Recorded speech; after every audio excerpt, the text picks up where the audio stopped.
আসসালামু আলাইকুম রহমতুল্লাহি ওয়া বারাকাতুহু।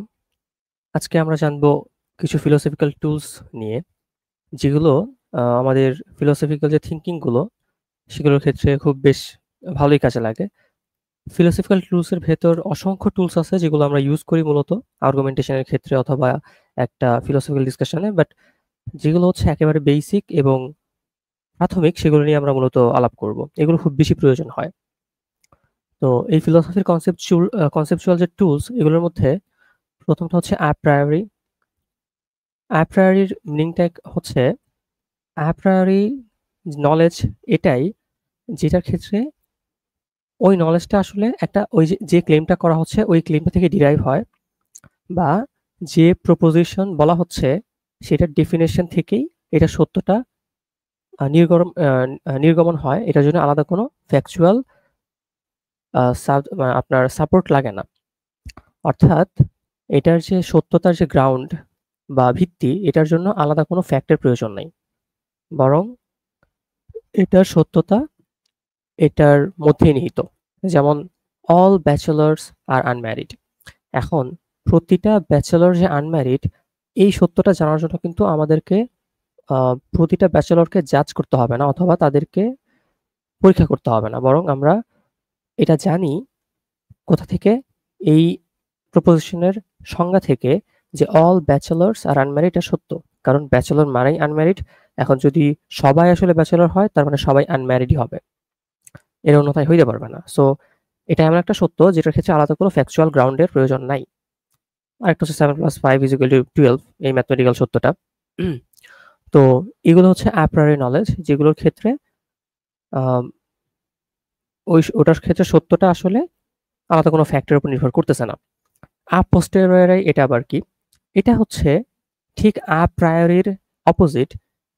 এখানে একটা আ প্রায়োরি প্রপোজিশন হচ্ছে এমন প্রপোজিশন যার সত্যতার জন্য আমাদেরকে অন্য কোনো ফ্যাকচুয়াল এভিডেন্সের উপর ভরসা করতে হয়, বা অন্য কোনো ফ্যাকচুয়াল সাপোর্ট আমাদের প্রয়োজন হয়।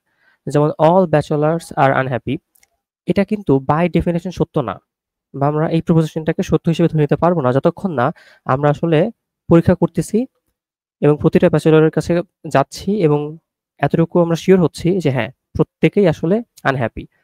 আদারওয়াইজ এই যে আমাদের দাবিটা বা প্রপোজিশন, এটা কিন্তু সত্য হবে না। সেম আরেকটা হচ্ছে টেবিল এক্সিস্ট। একটা টেবিল আসলে এক্সিস্ট করে কিনা এটা আমাদেরকে জাজ করতে হয়, দেখতে হয়। এরপর আমরা একটা কনক্লুশনে আসি, হ্যাঁ, টেবিলটা এক্সিস্ট করে অথবা করে না। সো এগুলো ছিল আ প্রায়োরি এবং আ পোস্টেরিয়রি নলেজের ইস্যু। এরপরে আমাদের কাছে আসে হচ্ছে নেসেসারি এবং কন্টিনজেন্ট ট্রুথ। তো নেসেসারি এবং কন্টিনজেন্ট ট্রুথ জিনিসটা কি? নেসেসারি এবং কন্টিনজেন্ট ট্রুথ জিনিসটা হচ্ছে একটা সত্য যদি প্রতিটা পসিবল ওয়ার্ল্ড সত্য হয়, সেটা নেসেসারি।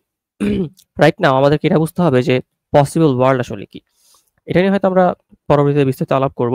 পসিবল ওয়ার্ল্ড মানে হচ্ছে ফিলোসফিতে এমন একটা ধারণা যে একটা জিনিস কি অন্যভাবে হতে পারত। ফর এক্সাম্পল, আমি যে এখন ডিসকাশন করতেছি, আমি যে টি শার্ট পরে আছি সেটার রংটা এখন হচ্ছে ব্রাউন, এটা আসলে হোয়াইট হতে পারত। বা আমার ডিভাইসটা একরকম না হয়ে অন্যরকম হতে পারত। এগুলো পসিবল।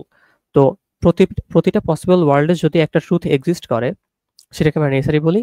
এবং যদি এমন ট্রুথ যেটা আসলে প্রতিটা পসিবল ওয়ার্ল্ডে নেসেসারিলি এক্সিস্ট করে না, সেই ক্ষেত্রে সেটা হচ্ছে কন্টিনজেন্ট ট্রুথ।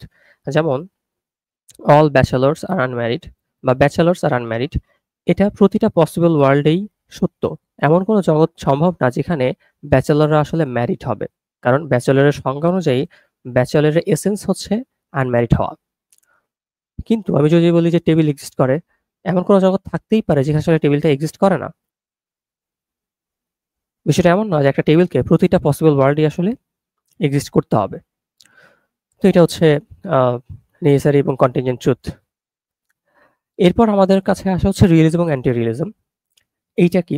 ব্রড সেন্সে রিয়েলিজম এবং অ্যান্টি রিয়েলিজমের মিনিংটা এমন যে রিয়েলিজম মানে হচ্ছে এটাকে রিয়েলিটির সঙ্গে কোরেসপন্ডিং হিসেবে মেনে নেয়া, আরেকটা এটার অপোজিট। তো আমরা যদি এক্সাম্পলে যাই তাহলে আমরা হয়তো আরো বেটার ভাবে বুঝতে পারবো। ফর এক্সাম্পল, অন্টিক বা অন্টোলজিক্যাল যে রিয়েলিজম, এটা বলে যে আমাদের যে রিয়েলিটি, এটা আসলে মাইন্ড ইন্ডিপেন্ডেন্ট। আমরা যদি চিন্তা নাও করি, আমরা অস্তিত্বে নাও থাকে, আমাদের মস্তিষ্ক অস্তিত্বে নাও থাকে, চিন্তা ভাবনাগুলো যদি নাও থাকে, তাহলে ওই জগৎটা আসলে আমাদের যে এক্সটার্নাল জগৎ এটা অস্তিত্বে থাকবে। এবং অন্টিক অ্যান্টি রিয়েলিজম হচ্ছে এটা বিপরীত, যে না আমরা চিন্তা করি বলে জগৎটা আছে, আমরা চিন্তা না করলে থাকতাম না। এপিস্টেমিক রিয়েলিজমের ক্ষেত্রে এরকম যে জ্ঞানের যে উৎস সেটা অবশ্যই আমাদের মাইন্ড, এক্সটার্নাল কোনো ফ্যাক্টর এখানে কাজ করে না। এবং এপিস্টেমিক অ্যান্টি রিয়েলিজম এটার অপোজিটটা। এবার হচ্ছে মেটাফিজিক্যাল রিয়েলিজম, অ্যান্টি রিয়েলিজম, এগুলো আসলে সেম সেন্স আসলে মেক করে। অলসো আরো 16 others mean there are so many versions of this things. আমাদের কাছে অনেক ধরনের রিয়েলিজম, অ্যান্টি রিয়েলিজমের আলাপ আছে, যেগুলো হয়তো ফিলোসফি অফ সায়েন্সে কিছু গিয়ে আলাদা হয়ে যায়, কিছু হয় ফিলোসফি অফ মাইন্ডে, কিছু হচ্ছে ফিলোসফি অফ রিলিজিয়নে and so on. So realism, anti realism নিয়ে জানাটা ইম্পর্টেন্ট, এবং এই যে এক্সাম্পলগুলো, এইগুলো নিয়ে জানাটাও আসলে বেসিক্যালি ইম্পর্টেন্ট, বা এই টুলসগুলো নিয়ে জানাটাও ইম্পর্টেন্ট একটা ফিলোসফিক্যাল ডিসকাশনের ক্ষেত্রে। ধন্যবাদ সবাইকে। পরবর্তীতে অন্য কোনো ভিডিওতে আমাদের সঙ্গে কথা হবে।